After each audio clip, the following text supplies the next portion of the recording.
तो मूवी की शुरुआत एक फैमिली से होती है जिसमें नाज अपने बेटे से और हस्बैंड रुड के साथ अपने डैड के घर जा रही थी। रुड उससे कहने लगा, जाकर वहाँ पर अपनी होश न खो बैठना, अक्लमंदी से काम लेना होगा। असल में नाज के डैड ने उसी के बेस्ट फ्रेंड से शादी कर लिए थे और उसी की वजह से नाज काफी गुस्से से भरी हुई थी। रुड कहता है, अगर तुमने ज्यादा लड़ाई की तो तुम्हारे हाथ कुछ नहीं आने वाला, सब वो लड़की ही लेकर चली जाएगी। दरअसल नाज के डैड की एक फॉर्मर्स सिटिकल कंपनी थी और सुनने में आया हुआ था कि उनके हाथ एक बड़ा इन्वेस्टर आ गया है जो अब उनकी कंपनी को खरीदना चाहता है। इस तरह से वो लोग अमीर हो सकते हैं। पूरे रास्ते समझाने के बाद रुड अपनी वाइफ नाज को लिए उसके डैड के घर के लिए निकल पड़ा। वहीं दूसरी तरफ हम नाज के डैड को देखते हैं। पता चला कि पिछले कई दिनों से इनके ऊपर एक ऐसा फॉर्मूला बनाने का जुनून सवार था जो किसी को भी बुढ़ापे से जवानी तक लेकर जा सकती थी, यानी किसी बूढ़े इंसान को दोबारा से जवान बना सकता था, इवन मौत से हमेशा के लिए उसे बचा भी सकता था। आखिर में जब वो फॉर्मूला बना लेता है तो उसे सबसे पहले अपने ही ऊपर टेस्ट करता है। एक ही घूंट में वो पूरी सीरम की बोतल पी लिया था। देखते ही देखते कुछ ही मिनटों में उस ओल्ड मैन के ऊपर जादू सा होने लगा। मुंह की झुर्रियां गायब होने लग गया, उसके मसल्स स्ट्रॉन्ग होने लग गए, पूरी बॉडी की स्किन टाइट हो गई और दिखने में वो बिल्कुल जवान हो गया था। इस टाइम वो अपने उम्र से कम 20 साल छोटा लग रहा था। वो जब वॉशरूम में जाकर अपने आप को मिरर में देखता है तो खुद एक बार तो वो शॉक्ड में रह जाता है। इस मेडिसिन के इतने अच्छे रिजल्ट्स मिल जाएंगे इस बारे में उसने खुद एक्सपेक्ट नहीं किया था। वो अपनी जवानी को एंजॉय कर रहा था, लेकिन वो इस बात से पूरी तरह से अनजान था कि जितनी ही तेजी से इस दवाई ने उसके ऊपर असर किया था उतने ही तेजी से वो उसके बॉडी के अंदर साइड इफेक्ट भी लाए जा रहा था, जिसने अभी हम उसके कमर के ऊपर एलर्जी के रूप में देख भी सकते हैं। वो अब जल्दी से अपनी वाइफ करीना के पास आता है। वो भी उसे एकदम अचानक से जवान देखकर शॉक्ड में रह जाती है। वो न सिर्फ जवान हुआ था बल्कि उसके अंदर जवानों वाली एक्साइटमेंट भी आ चुकी थी। काफी देर तक उसकी वाइफ ऐसे ही शॉक में रहती है कि यह सब हुआ कैसे। तो ओल्ड मैन उसे अपने फॉर्मूला के बारे में बताता है। वो कहने लगा कि इस मेडिसिन को पीने के बाद मैं खुद अंदर से भी अपने आप को पावरफुल फील कर रहा हूँ और मैंने यह जो चीज बना दी है तुम्हें यकीन नहीं होगा, यह चीज खरीदने के लिए पूरी दुनिया मरने लगेगी और बड़ी बड़ी फॉर्मर्स सिटिकल कंपनीज हमसे फार्मूला खरीदेंगी जिससे हम काफी अमीर हो जाएंगे। लेकिन अभी तक भी वो इस बात से अनजान था कि इस सीरम ने उसके ऊपर साइड इफेक्ट भी कर दिया था। उसकी कमर पर जख्म बन गया था जो अब बढ़ता ही चला जा रहा था। खैर, दूसरी तरफ रूड नाज को पूरे रास्ते समझाने के बाद आखिर उसे उसके डैड के घर ले आता है। उसका वेलकम करने के लिए करीना खुद बाहर आई, लेकिन नाज ने एक भी नजर नहीं देखा क्योंकि इस लड़की ने दोस्ती में उसे धोखा दिया था। उसके डैड से ही शादी कर ली थी। यहाँ पर माहौल दिखने में काफी इंटेंस लग रही थी जिसकी वजह से करीना भी उदास और परेशान हो जाती है। नाज का बेटा रेहान करीना से बहुत ही प्यार से मिला था, पर नाज अपने बेटे को उससे दूर करते हुए उसे वार्न करने लग गई, यह कहते हुए कि आज के बाद उसे हाथ लगाने की कोशिश भी मत करना। नाज अंदर सबसे पहले अपने भाई के कमरे में गई थी। नाज का भाई, जिसका बैंग नाम था, वो काफी सुस्ती के साथ एक कमरे में बैठा सिर्फ गेम ही खेलता रहता था। उसे तो इस चीज की भी परवाह नहीं थी कि उसके डैड ने दूसरी शादी कर ली थी। सभी लोग एक जगह पर बैठ गए थे और जैसे ही नाज के डैड उस रूम में प्रवेश किए, उन्हें देखकर सबका मुंह शौक से खुला का खुला रह जाता है। सब उन्हें पहचान तो रहे थे, लेकिन यह बात उनके भी समझ से बाहर थी कि एक ही रात में उनके डैड जवान कैसे हो गए। यहाँ पर उसके डैड किसी को भी एक्सप्लेन नहीं करते कि उनके साथ क्या हुआ है, लेकिन वो उन्हें चौंका देने वाली बात यह बताते हुए कहने लगे कि अब उन्होंने इस फैमिली बिजनेस को बेचने का इरादा छोड़ दिया है। वो अब अपनी कंपनी नहीं बेच रहे। यह बात सुनकर उसके फैसले से सभी नाखुश थे क्योंकि सभी को एकदम से अमीर बनना था। बैंग यानी नाज का भाई तो रूम ही छोड़कर चला जाता है और नाज का डैड बाकी सब लोगों को बताते हैं, देखो मेरा फैसला बुरा नहीं है, अभी तो हमारी कंपनी लॉस भी जा रही है, लेकिन मैंने जो बनाया है उसकी वजह से यह कंपनी दुनिया की सबसे प्रॉफिटेबल कंपनी बन जाएगी। वो सभी लोगों को अपना बनाया गया सीरम ऑफ इमोर्टैलिटी दिखाते हैं जो किसी को भी जवान भी कर सकता है और किसी किसी को तो मौत से भी दूर रख सकता है। रूम में बैठे हुए सभी के सभी खामोश हो चुके थे और करीना नाज के डैड यानी अपने हस्बैंड से कहती है, आपने तो मुझसे वादा किया था कि आप रिटायरमेंट लेंगे और हम एक सुकून वाली जिंदगी व्यतीत करेंगे। तब वो करीना को जवाब देते हुए कहने लगे कि अरे मैं तो अब जवान हो गया, इसीलिए अब हम काम भी करेंगे, पैसा भी कमाएंगे और अपने लाइफ को दोबारा से एंजॉय करेंगे। करीना ने यह बात अभी उठाई ही थी कि नाज का सारा टेम्पर टूट जाता है। वो उस पर भड़क पड़ती है कि तुमने हमारी लाइफ बर्बाद कर दिया, अब और भी क्या चाहती हो तुम। इन दोनों की बहस बढ़ती चली जाती है और इस सब के दौरान वो लोग ये बात नोटिस ही नहीं करते कि उनके डैड को धीरे धीरे कुछ हुए जा रहा था। उनके पूरे चेहरे पर इस तरह से पसीने आए जा रहे थे जैसे किसी ने उनके ऊपर पानी गिरा दिया हो। एकदम से उनके बॉडी के अंदर पेन होना शुरू हो जाता है। उनकी गर्दन पर मौजूद जख्मों को हम बड़े बड़े सुराखों में चेंज होता हुआ देखते हैं। एकदम अचानक से उनकी बॉडी अजीबो गरीब तरीके से मुड़ने लग जाती है और उन्हें खून की उल्टियां होने लग गए थे। उनकी आंखें पूरी तरह से बदल चुकी थीं और इस तरह से उनके हाथों में ही वो मर जाते हैं। नाज और करीना काफी बुरी तरह से घबराते हुए रुड से कहते हैं कि जल्दी से एम्बुलेंस बुलाओ। इधर एम्बुलेंस बुलाने का कोई फायदा नहीं दिखाई दे रहा था क्योंकि वो अब मर चुके थे। सभी लोग उदासी में डूब गए, लेकिन तभी अचानक उनके डैड दोबारा से खड़े हो गए। दिखने में आया कि अब वो इंसान नहीं रहे थे। दरअसल वो अब एक भयानक क्रिएचर यानी ज़ॉम्बी में तब्दील हो चुके थे। उनकी आंखें पूरी तरह से डरावनी हो चुकी थीं और अब वो नॉर्मल इंसान की तरह बिल्कुल भी एक्ट नहीं कर रहे थे। सभी लोग कंफ्यूज्ड थे कि आखिर इनके डैड को हो क्या गया है। अजीब से शोर की आवाज सुनकर उनके सर्वेंट भी यहाँ पर आ जाता है और एकदम अचानक जोर से उसके गर्दन पर हमला करते हुए दांतों से उसकी गर्दन का गोश्त ही नोच डालते हैं, जिससे अब ये सर्वेंट पूरी तरह से मर जाता है। इसके बाद डैड ने उस आदमी पर अटैक कर दिया जो वो आदमी उनसे बिजनेस डील करने के लिए अभी अभी यहाँ आए हुए थे। वो आदमी अपने आप को किसी तरह हमले से तो बचा लेता है, लेकिन उनके डैड के मुंह का सारा खून इस आदमी के ऊपर गिर जाता है। अब जाहिर सी बात है, सभी को भी यह बात पता है कि ज़ॉम्बीज़ दूसरे इंसानों को अपने ब्लड के जरिए इन्फेक्टेड करते हैं, तो इसीलिए अब इस आदमी को भी ज़ॉम्बी में कन्वर्ट होना कंफर्म हो चुका था। बैंग यानी उसका बेटा जब खेलते हुए यहाँ आया था, जो अचानक से उसके डैड उसके ऊपर भी हमला कर देते हैं और अपने आप को बचाने के चक्कर में उसका हाथ में क्रॉसबो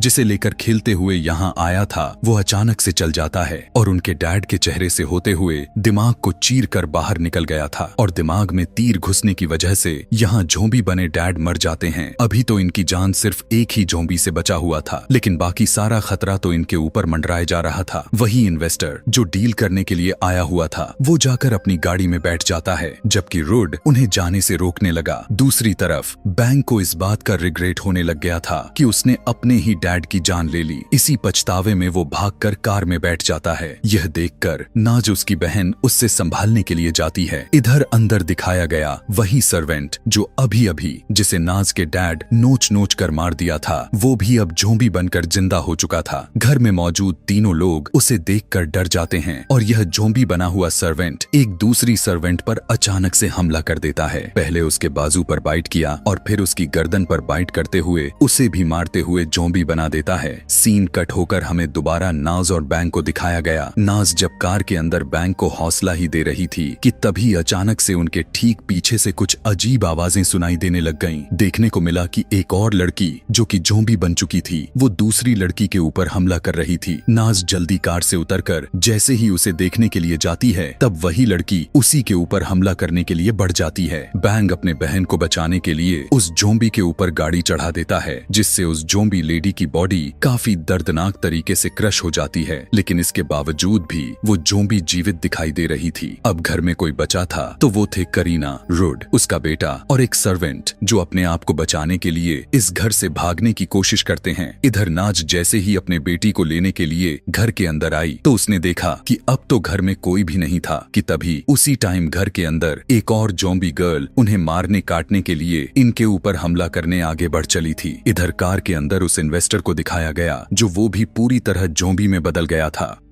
दिखाया गया कि यह आदमी ज़ॉम्बी में कन्वर्ट होने की वजह से गाड़ी चलाना भूल गया और गाड़ी को सीधा एक शादी के इवेंट में क्रैश कर देता है और फिर गाड़ी से निकलकर यहाँ मौजूद लोगों पर हमला कर करके अपनी भूख मिटाने लगा था। उसकी हमला करने की वजह से एक एक करके कई लोग यहाँ ज़ॉम्बीज़ बनते जा रहे थे और क्योंकि इन ज़ॉम्बीज़ ने अपनी भूख मिटानी थी तो समझ लो कि शादी में आए लोगों पर आखिर क्या बीतने वाला था और यहीं से मौत का नंगा नाच शुरू होने को आ गया था, जबकि ठीक ऐसा ही हुआ था। थोड़ी ही देर के बाद दिखाया गया कि शादी में आए हुए सभी के सभी लोग पूरी तरह से ज़ॉम्बीज़ में कन्वर्ट हो जाते हैं और पूरी तरह एक दूसरे ही हमले में लगे पड़े थे। इधर करीना वाला पूरा ग्रुप जो अपने आप को बचाने के लिए भाग रहा था, वो अभी गाड़ी तक पहुंचते ही हैं कि तभी उसी टाइम ज़ॉम्बी में कन्वर्ट हुआ सर्वेंट दोबारा से उनके पीछे पड़ जाता है। करीना नाज के बेटे को बचाने के लिए उसे पीछे कर दिया और खुद आगे चली जाती है, मगर अपने आप को भी तो वो उन ज़ॉम्बीज़ के हवाले नहीं कर सकती थी। वो कार के ही अंदर पड़ा हुआ एक टूल उठाते हुए ज़ॉम्बी के गर्दन पर स्टैब कर देती है, पर इससे भी ज़ॉम्बी को रत्ती भर फर्क नहीं पड़ता और थोड़ी ही देर के बाद इनकी किस्मत चमक उठती है क्योंकि यहाँ पर बारिश होने लग गई, जिसकी वजह से यह ज़ॉम्बी कमजोर पड़ जाता है। इसी सब के दौरान नाज भी रुड से कांटेक्ट करने में कामयाब हो चुकी थी। वो उनसे उनके बारे में पूछने पर वो बताते हैं कि हम ठीक हैं। अब नाज कहने लगी कि करीब ही किसी सेफ हाउस पर चले जाएं ताकि कुछ देर के बाद नाज और बैंग भी उनके पास आ सकें। नाज ने जो घर बताया था यह सब भागकर उस तक तो पहुंच चुके थे, लेकिन इन्होंने देखा कि यह पूरा घर भी चारों तरफ ज़ॉम्बीज़ से घिरा जा चुका था। बड़ी मुश्किल से करीना, रुड और उसका बेटा उस घर में आ चुके थे, लेकिन बदकिस्मती से उनकी सर्वेंट ज़ॉम्बीज़ के हाथों मारी गई। इधर नाज और बैंग भी उस घर की तरफ बढ़ रहे थे। कार की स्पीड भी काफी तेज थी। चलते चलते ये दोनों उसी जगह पर पहुंच चुके थे जहां पर शादी हो रही थी। इन्होंने भी देख लिया था कि पूरे इवेंट्स के लोग बुरी तरह से ज़ॉम्बीज़ में एक दूसरे को खा रहे हैं। अब वही सारे ज़ॉम्बीज़ इनकी गाड़ी की आवाजों को सुनते हुए इनके पीछे पड़ जाते हैं और इनके पास जब कोई दूसरा रास्ता नहीं दिखाई दिया तो उन सारे ज़ॉम्बीज़ को कुचलना शुरू कर देते हैं। दूसरी तरफ नाज का छोटा बच्चा नोटिस किया कि बाकी ज़ॉम्बीज़ भी इनकी तरफ आ रहे थे। वो अपने डैड और करीना को फौरन यहाँ से भागने के लिए कहने लगा और ये सभी भागते हुए एक रूम में आ जाते हैं, मगर इन्हें घर के अंदर आते हुए एक ज़ॉम्बी ने देख भी लिया था, पर रुड ने उसे धकेलते हुए इस रूम का दरवाजा बंद कर दिया था। लेकिन बदकिस्मती से उसका भी हाथ पर उस ज़ॉम्बी ने बाइट कर लिया था। वो अपने जख्मी हाथ को देखते हुए सोचने लग जाता है कि अब वो भी बाकी लोगों की तरह एक ज़ॉम्बी में कन्वर्ट हो जाएगा। खुद ज़ॉम्बी बनने से पहले वो अपने बेटे को गले से लगाया और अपने बेटे को अपने मॉम का ख्याल रखने के लिए कहने ही लगा कि उसी दौरान उसकी भी पूरी बॉडी अजीबो गरीब तरह से बदलना स्टार्ट हो गया। उसकी आंखें भयानक हो गईं और उसके पूरे शरीर पर सुराख बनाते हैं। उसकी बॉडी इस तरह से हिल रही थी कि यह देखकर किसी की भी रूह कांप जाएगी। वो पूरी तरह से ज़ॉम्बी बनकर अपने ही बेटे के ऊपर हमला कर देता है। करीना इस बच्चे को बचाने के लिए रुड को उठाते हुए यहाँ से दूर फेंकती है तो उसकी बॉडी रूम में लगा हुआ एक रॉड के अंदर स्टैब हो जाती है, जिससे वो यहीं पर फंसा रह जाता है। इसी मौके का फायदा उठाकर दरवाजा बंद करते हुए यहाँ से भाग जाती है। दूसरी तरफ नाज और बैंग जिस गाड़ी से सारे ज़ॉम्बीज़ को मार कर आ रहे थे, वो गाड़ी उनकी खराब हो चुकी थी, जिसकी वजह से पैदल ही इन्हें बाकी ज़ॉम्बीज़ से बचकर भागना पड़ गया था और ये लोग पुलिस स्टेशन जाने का डिसाइड करते हैं। पुलिस स्टेशन में भी कोई पुलिस नाज और बैंग की बातों पर यकीन करने के लिए तैयार ही नहीं हो रहा था, मगर फिर भी इंस्पेक्टर सिचुएशन को चेक करने के लिए कुछ पुलिस को भेज देते हैं। यहाँ बाहर की कंडीशन उनकी सोच से भी ज्यादा बुरी थी। अपने आप को बचाने के लिए ये ऑफिसर्स ज़ॉम्बी के ऊपर शेलिंग भी करते हैं, पर इनका किसी भी तरह का असर नहीं हो रहा था और सारे ज़ॉम्बीज़ इन ऑफिसर्स पर हमला कर देते हैं। बहुत ही मुश्किल से एक ऑफिसर्स बचते बचाते पुलिस स्टेशन तक पहुंचा। अभी वो इस बारे में बता पाता कि सारे के सारे ज़ॉम्बीज़ इनकी पुलिस स्टेशन की तरफ बढ़ रहे हैं कि तभी अचानक से इनके ऊपर सारे ज़ॉम्बी धावा बोल दिए और ये सभी मौके पर सारे खिड़कियां दरवाजे बंद कर लेते हैं और उसके आगे फर्नीचर रखने लग जाते हैं ताकि कोई भी ज़ॉम्बीज़ यहाँ तक ना पहुँच सके। अब वही पुलिस ऑफिसर जो बाहर से होकर आया था, क्योंकि उसके ऊपर ज़ॉम्बीज़ ने हमला किया हुआ था,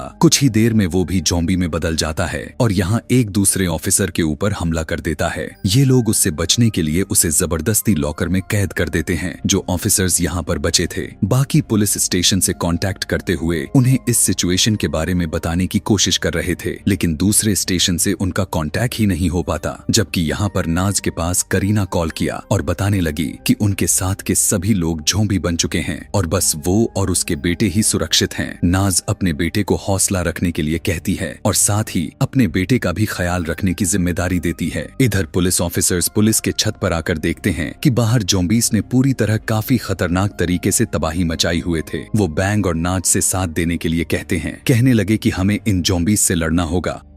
ये सभी अब ज़ॉम्बीज़ से बचने के लिए पूरी तैयारी करते हैं। बुलेट प्रूफ जैकेट और मास्क पहनते हैं। मास्क लगाते हुए राइफल्स गन लेकर आते हैं और फिर इनके ऊपर गोलियां मारते हुए उन्हें खत्म कर ही रहे थे कि उसी टाइम सिचुएशन और भी ज्यादा मात्रा में बिगड़ जाती है। उनके गोलियों के आवाज से ज़ॉम्बी का एक दूसरा ग्रुप इनके ऊपर अट्रैक्ट हो जाता है। सिचुएशन इनके हाथ से निकल चुकी थी। किसी भी वक्त इनके ऊपर हमला हो सकता था, लेकिन किस्मत इनका साथ देती है और यहाँ पर दोबारा से बारिश आ जाता है। बारिश की वजह से सभी ज़ॉम्बीज़ चलना और बोलना बंद कर देते हैं, यानी उनकी मूवमेंट धीरे हो जाती है और इन लोगों को यहाँ से भागने का मौका मिल जाता है। दूसरी तरफ नाज का हस्बैंड, जिसे करीना ने उस स्टिक के अंदर स्टैब करते हुए फंसा दिया था, वो भी अपने आप को निकालने में कामयाब हो जाता है और ज़ॉम्बीज़ की तरह गुर्राते हुए इस घर के पास बहुत सारे ज़ॉम्बीज़ को इकट्ठा कर लेता है। इस घर के अंदर करीना, नाज का बेटा और इन्हें एक और लड़की भी मिली हुई थी। तीनों की जान खतरे में पड़ जाती है। वो इस घर से यह सोचकर निकलने की कोशिश करते हैं कि ये सभी बच जाएंगे, पर बाहर तो और भी बहुत सारे ज़ॉम्बीज़ भरे पड़े थे। लेकिन किस्मत से इन्हें यहाँ एक बाइक मिल गया और ये तीनों बैठकर उस बाइक को चलाते हुए यहाँ से भाग गई। दूसरी तरफ करीना और बैंग भी अपने आप को बचाने के लिए एक ट्रक के अंदर बैठ गए थे। नाज रोने लगी थी क्योंकि उसे पता था कि अब उसके पास कुछ भी नहीं बचा। लेकिन तभी वो देखती है कि करीना और उसका बेटा बाइक पर बैठे हुए उन्हीं की तरफ आ रहे थे। उन्हें देखते ही नाज बहुत ज्यादा खुश हो चुकी थी, लेकिन तभी नोटिस किया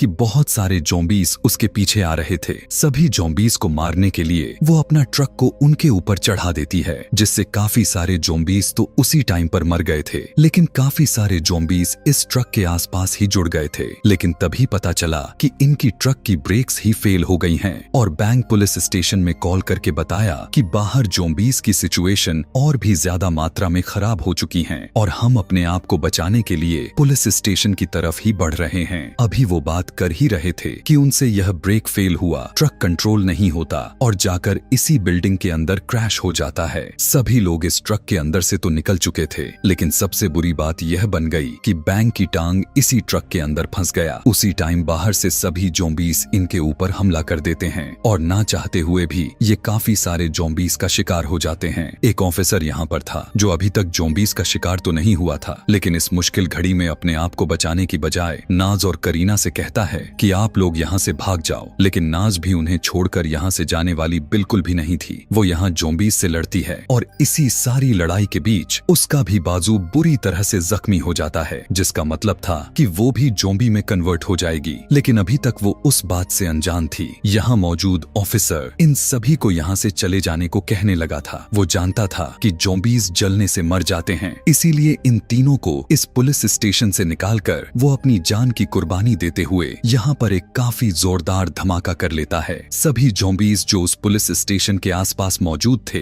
वो सभी के सभी उस धमाके के अंदर मारे जाते हैं। धमाके के बाद दिखाया गया कि नाज, करीना और उसका बेटा बच चुके हैं। यहाँ आकर नाज नोटिस करती है कि उसका बाजू जख्मी था और वो भी बहुत ही जल्द इन्फेक्टेड हो जाएगी। वो अपने बेटे को गले लगाया और करीना से अपनी सारी नाराजगी दूर करते हुए उससे कहने लगी, तुमने जो किया मैंने तुम्हें उसके लिए माफ किया, अब तुम मेरे बेटे का अच्छे से ख्याल रखना। जिसके बाद वो अपने आप को भी गोली मारते हुए अपनी खुद की जान ले लेती है। और यहाँ इसी सीन के अंदर हमें बहुत सारे ज़ॉम्बीज़ को आसपास आग के साथ भटकते हुए दिखाया गया। खैर, यह अब काफी वक्त गुजर जाता है। दिखाया गया कि करीना इस बच्चे का काफी अच्छे से ध्यान रख रही थी। फिलहाल के लिए उस ज़ॉम्बी वायरस इंसान से दूर चल गया था, लेकिन उतना भी दूर नहीं, क्योंकि एक दूसरे मुल्क के अंदर हम नाज के डैड के एक पुराने बिजनेसमैन को देख पाते हैं, जिसके पास भी वही मेडिसिन थी जिससे वो ज़ॉम्बी इन्फेक्शन फैलाना शुरू हुआ था। वो भी इसी मेडिसिन को खोल कर पी जाता है और इससे यह अंदाजा हो जाता है कि वहाँ पर भी अब ज़ॉम्बी वायरस फैलने वाला है। और इसी के साथ यह खतरनाक मूवी यहीं पर खत्म हो जाती है। ऐसे ही और भी मूवी एक्सप्लेनेशन वीडियोस देखने के लिए नीचे कमेंट में नेक्स्ट लिखना न भूलें। Thanks for watching.